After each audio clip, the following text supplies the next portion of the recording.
Peter here, aka Peter Freakout 10, bringing you guys another episode of the Movie Review Show, with the good movies are always reviewed.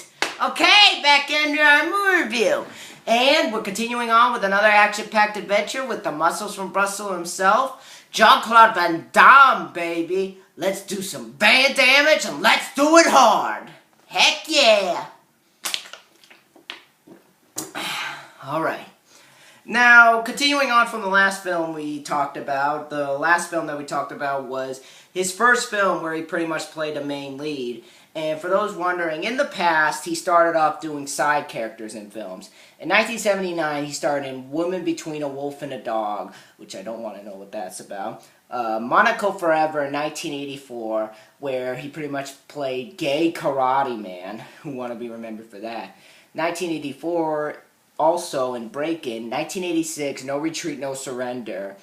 And that was pretty much all he was doing at the time, because I don't think sorry about the camera moving there, but because I don't think anybody saw the potential in him as an actor. I think a lot of people just saw him for his fighting moves and were like, yeah, he can fight, but he can't act. And I think pretty much his accent kind of made people make fun of him. And that pretty much, at the time, killed his chances of being the main star of a film. However, that all changed in 1988 when he was given the opportunity to play the main character in Bloodsport. And what is there to say about Bloodsport that hasn't already been said? When it came out, it got demolished by the critics, even though it was given a pretty good box office return. And Van Damme won the Razzie for Worst New Star, even though that doesn't make sense to me because he was doing film, so you can't say Worst New Star, I guess, to the general public. But in the years that follow, Bloodsport has gone on to attain a cult following and is respected by fans of Van Damme who love his films and respect it for being the film that really put him in the big leagues. I don't want to spend too much time talking about the film, so I'll just give a really quick description on what I think of the film. I love the film. I thought it was a fantastic start for Van Damme. I love the idea of Frank Dukes and this sort of autobiography.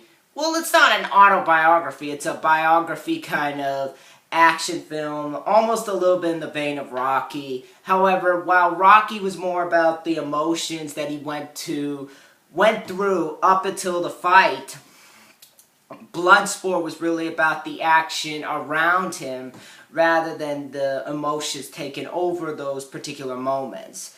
And I respect the film for that. I really do. I really love its tone. The story itself I thought was very well done. The acting from everybody involved I thought was fantastic. Van Damme I thought did a good job for his feature film debuted as a lead. Donald Gibb as his friend I thought was a great friend. Definitely like his character. Bolo Yeung was a great villain. Later on those two would work together in Double Impact, another film that I actually want to get in review. And Forrest Whitaker, who was funny, seeing him in a young role in that film, especially in a Van Damme film, considering what he's gone on to. All around, it was just a great film, and it definitely has some great fight scenes that definitely keep the film rolling. You have great neck breaks, you have great back breaks, hand twists. All around, just a great film that leads up to a fantastic final fight. But yeah, I love Bloodsport. Definitely my favorite Van Damme film so far. Sorry about that, but yeah, if you haven't seen Bloodsport, you claim you're a Van Damme fan, I highly oblige you check it out, because you are not one if you have not seen Bloodsport, because that is the film that really started him. So yeah, I won't waste too much time talking about it. But now we're going into his second film. And if you talk to anybody about this film, chances are they neglect that this film even exists. Out of all of Van Damme's films, this one seems to be the one that seems to be the black sheep.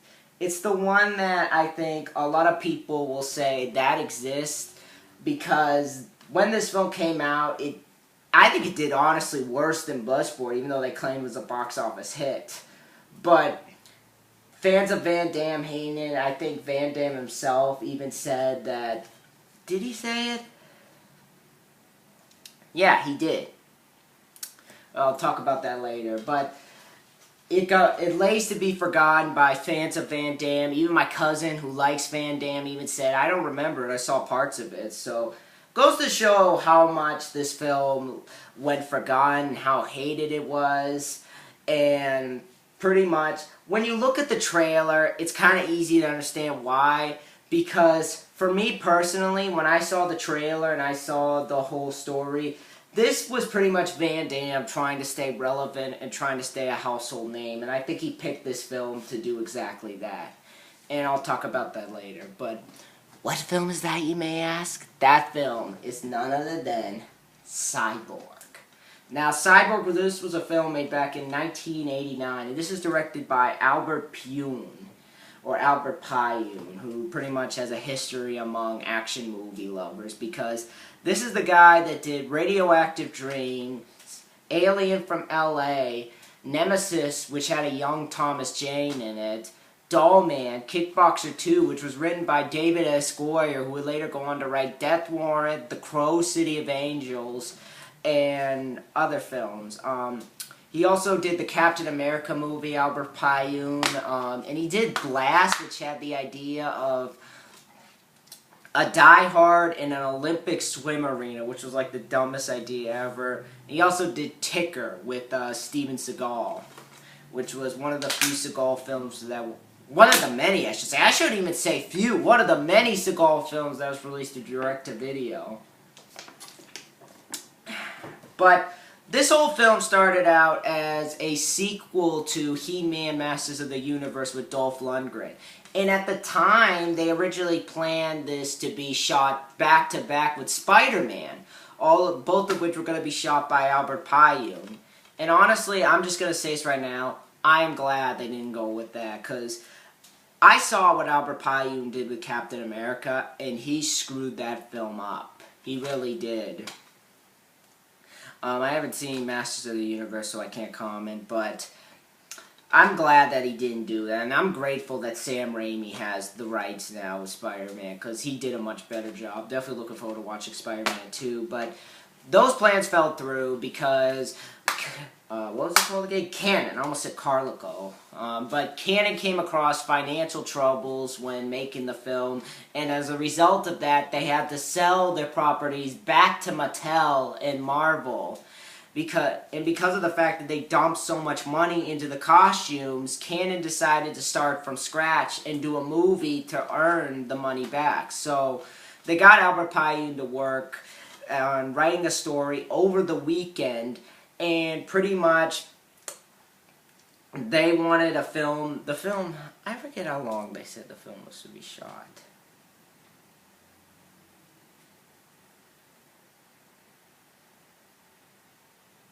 Oh, it was meant to be shot in a week or something. I'm going to waste time on it.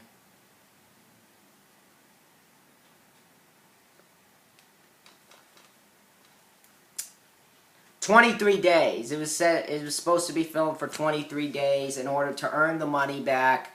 And pretty much, Albert Pyun wanted Chuck Norris to be in the film, but they were like, you know what, no, let's get this one guy who did Bloodsport recently, Van Damme, and so they got him, and this was when he was getting deals because Bloodsport was a big hit. They said he was going to be in Delta Force 2 or American Ninja 3, but he chose this, and pretty much he regrets the film, and pretty much they had little hope left, and with that little hope, they got to work. That's pretty much all that needs to be said. And pretty much after they made the film, they had the film screened, and test audiences hated it. Even one person didn't like it. And also the MPAA took the weed whackers to the bush. It got started trimming it. So the film had to go through a lot. And so when the film came around, it opened on April 7, 1989, and on its opening weekend, it made $300 million in its opening weekend. It placed on number 4 at the box office when it opened up behind the Rain Man, the Dream Team with Michael Keaton, and Major League, which at the time was number 1 at the box office. And the movie finished its run after only 2 weeks. and at a box office return of 9.5 to 10.2 million. Say what you will, but it definitely earned a profit. However, compared to Van Damme's previous outing, it definitely fell short. So far, Van Damme's highest grossing film at the time was not Cyborg, Bloodsport, which earned 65 million when compared to the 9.5 to 10.2 million that this film received. And it also made its debut with a lot of cold critical reception. Rotten Tomatoes awarded the film 14%, and Roger Ebert took a swing at the film and awarded it 1 star out of 4. And as I said, Van Damme also has had harsh words to say about the film ever since it was released. And the result of this film was the main reason that Cannon filed for bankruptcy. So yeah. So with all the negative reception and with all that has been said about the film, the box office return that this film got, what do I have to say about it?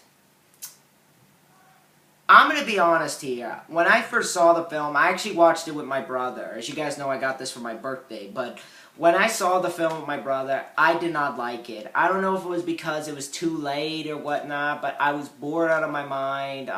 It didn't jump out at me at first, and I was just sort of like bored out of my mind. I was really sort of like, it's okay. It's definitely not as great as I thought it would be. Especially the idea when I first saw the film, I thought it was just completely shoved to the side, and I was sort of like, this is the movie that I wanted, so I was ready to rant on it. However, I was looking through like a forum, and I saw that one guy actually said, I didn't like the film the first time I saw it, but when I watched it again, I'd grown to love the film. So, taking that advice, I actually went back and rewatched the movie. And I gotta say, I've grown to really enjoy this movie. I thought this was a great film. I almost said grand, but I thought this was, as I said, I'm just gonna repeat it. I thought it was a great film. Definitely a great second film for Van Damme. I'm not sure if I like this more than Bloodsport, but I definitely still like the film. I will say though, thinking about it now, just saying that, I will say I'll put Bloodsport above it, but I still like this film. I definitely do like this film.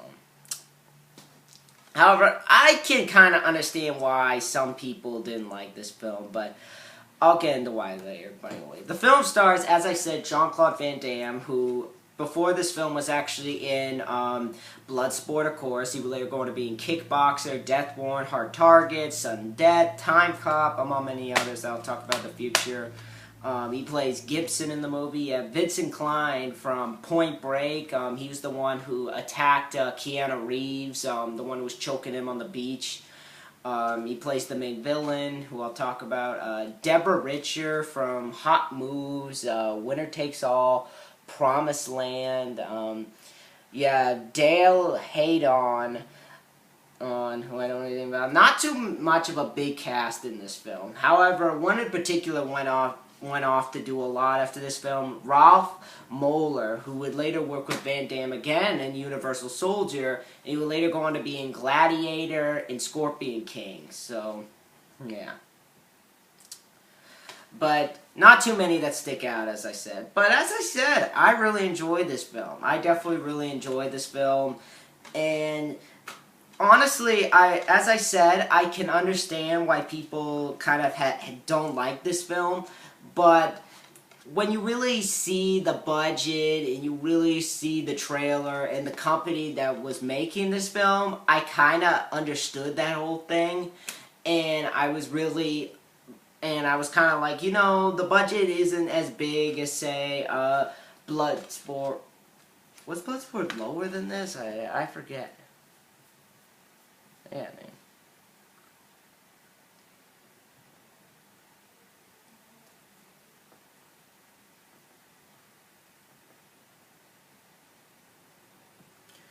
I'm sorry about that, guys.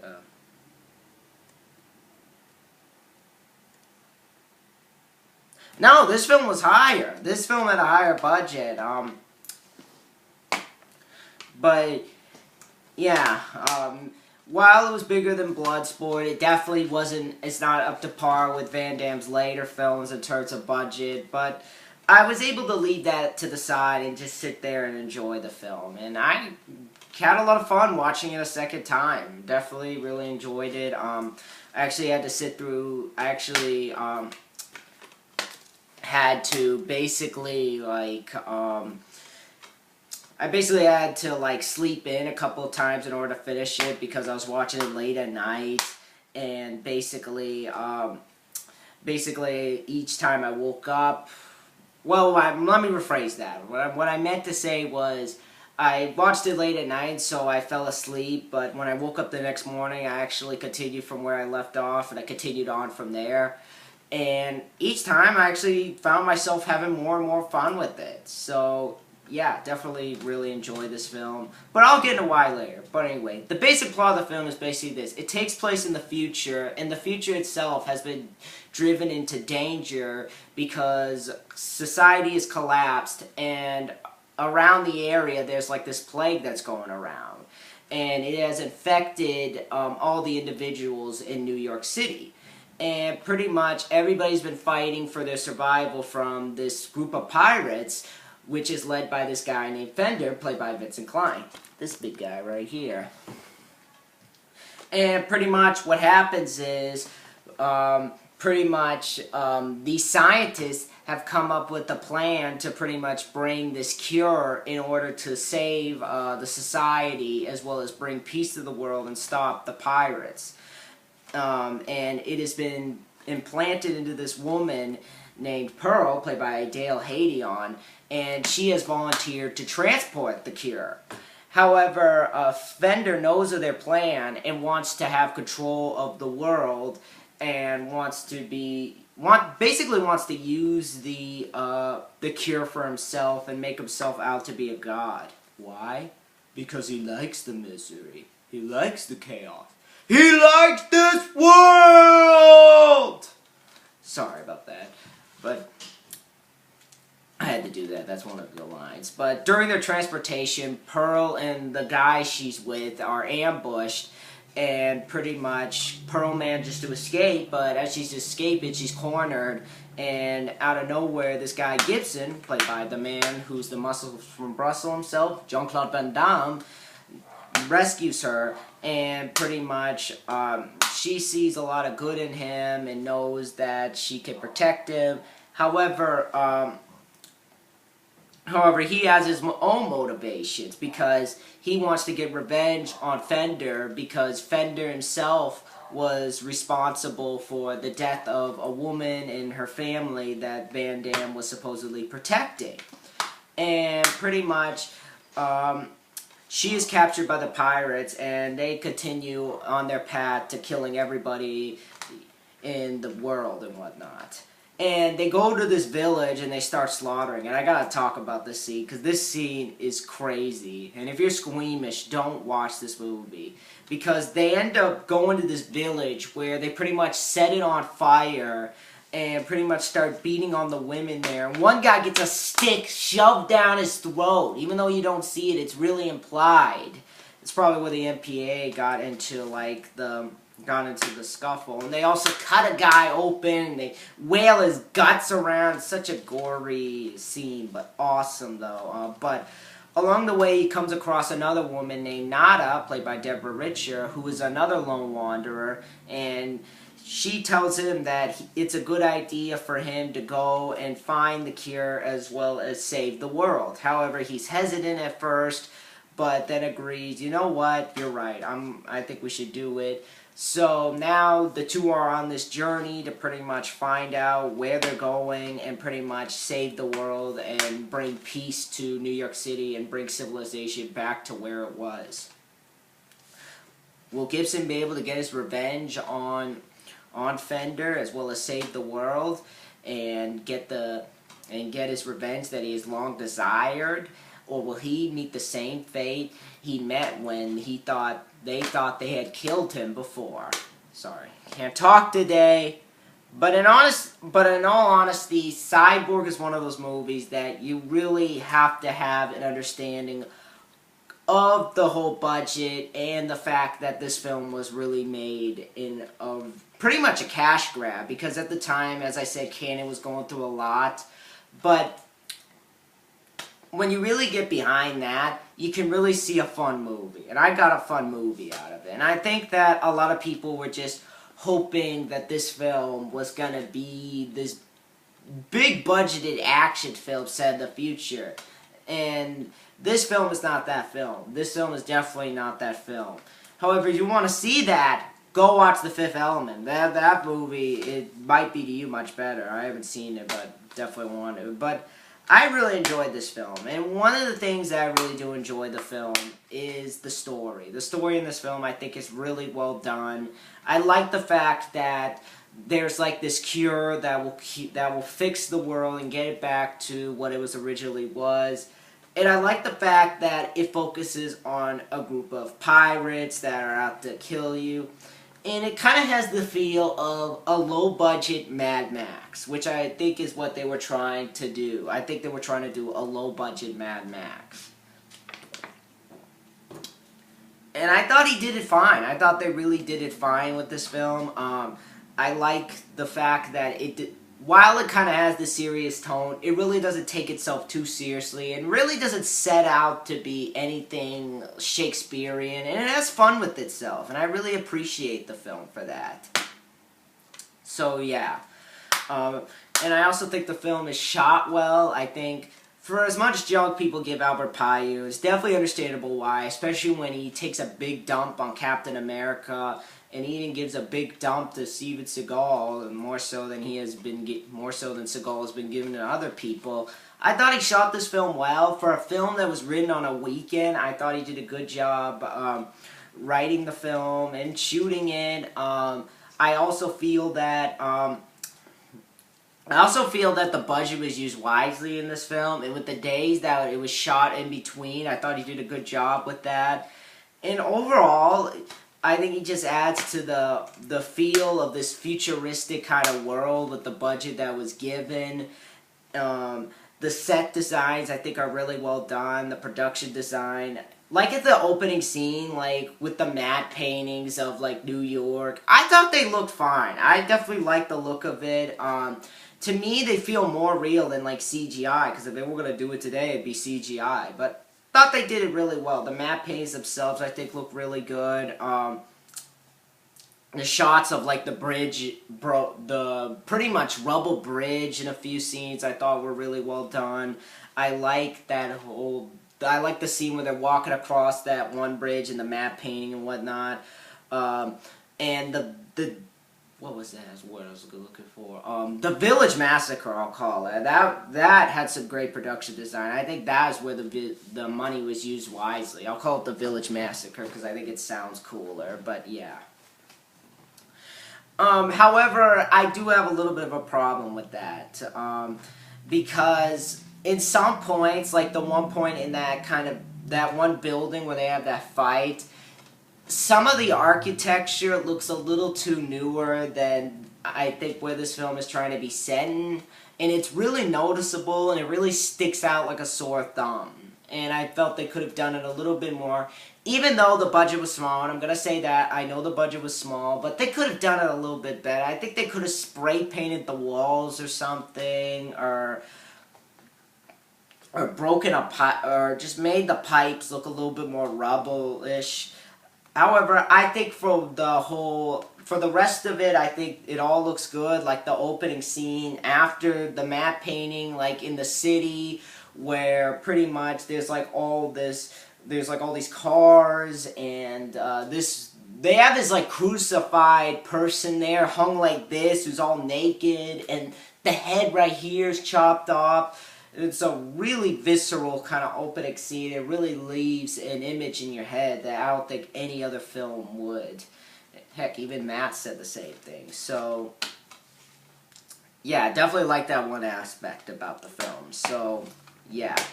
But the production design, I think, is really well done, despite the few noticeable, newer kind of settings that I really don't think it's the director's fault. I don't think it's the production designer's fault. I think that they just thought, hey, it's all it looks run down and whatnot, but I think they could have did a little bit more than just saying, yeah, that looks run down, let's use that. Because some of the architecture looks newer. And I've worked it, and my dad does construction, so I know a lot about that. But, yeah. But moving on, the acting in this film I definitely think is really well done. Van Damme's character, I think, was a very well done, strong character that he played. I like the fact that, as Matt said, he's a man of few words. I like that aspect of him. Really makes him a tough, no-nonsense type of character. And I like the fact that he's a gentleman in the movie. Like the one scene with the one girl, Deborah Richer, who she wants to have sex with him, and she puts her top back on him and says, no, I'm not going to do it. He's really gentlemanlike. And also, when he does have his fights, I think the fights he does are really well done. You don't see any stunt doubles. And I think he just did a good job with this character. I like the backstory that they gave. I like the little hints that they did with it. And it was just all around really well done in this movie. There's very little to say, but then again, that's what I really like. You have to use your imagination for the character. And the little things that they've done with him, I think, are enough to learn about him. So, Van Damme, I thought, did a good job. But probably my favorite character in this film is, to me, Fender, played by Vincent Klein, who, this guy is a complete freak. And he's so crazy, he's awesome. And I love that about him. Like the part where he's massacring the village, and like he grabs this one guy and starts punching the heck out of him, and he has this one line he gave that I thought was hilarious. What was it? Here it is. You think you're gonna swim all the way to Atlanta? And as he continues to beat the guy, he's like, I can't swim! A-hole, I hate the water! That line was awesome, as well as the other lines. I even like the parts where he's on the boat, he's sitting in the middle of that ship like he's the king on this throne. But Vincent Klein, I thought, did a great job in this film. Really liked his character. I thought he was nuts. I like his other misfits, too. One of them you find out might be related to Van Damme's character. Even at the end when he does have his fight, and I know, what's his name, Matt said he wasn't that much of a fighter. I thought he did fine for what he was given. The fight scenes that he did I thought were fine. Even those crazy eyes that he has really make his character stand out from the rest. So overall, Vincent Klein I thought was crazy. His lines are nuts.